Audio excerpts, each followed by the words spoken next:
Do you know what the very first bad thing was? We're going to talk about that today on this week's 3-Minute Theology Thursday. In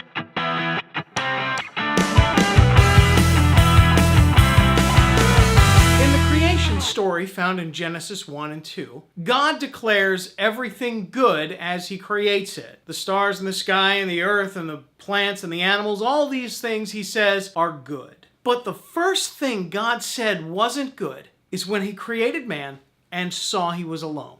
In Genesis 2:18, God says, "It is not good for man to be alone. Let us create a companion for him, a helper suited to his needs." The word helper does not mean subordinate. It doesn't mean someone who is kind of like your gopher or your tattoo to your Mr. Rourke. So when God creates woman, He doesn't create her to be subordinate to man. He creates her to be equal to man.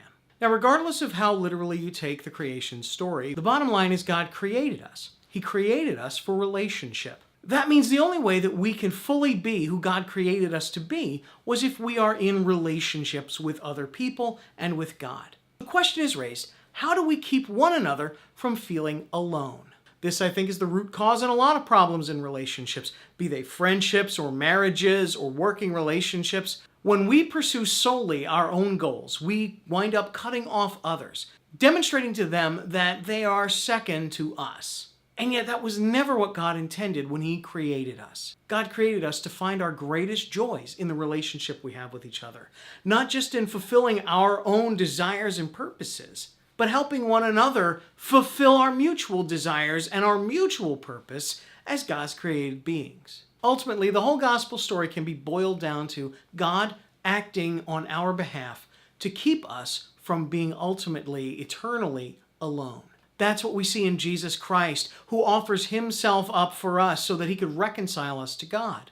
And so when we look at what God has done for us in Jesus Christ, we see a model for how we are to be toward one another. That the goal of our life should not be just elevating ourselves, but actually lifting one another up, of becoming one another's helper.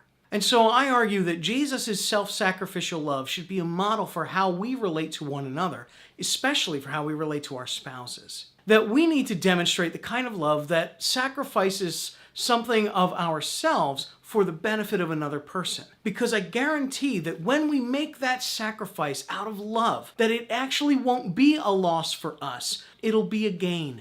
Because we will be able to love them on God's behalf. God will love them through us as we demonstrate the love that He has for us.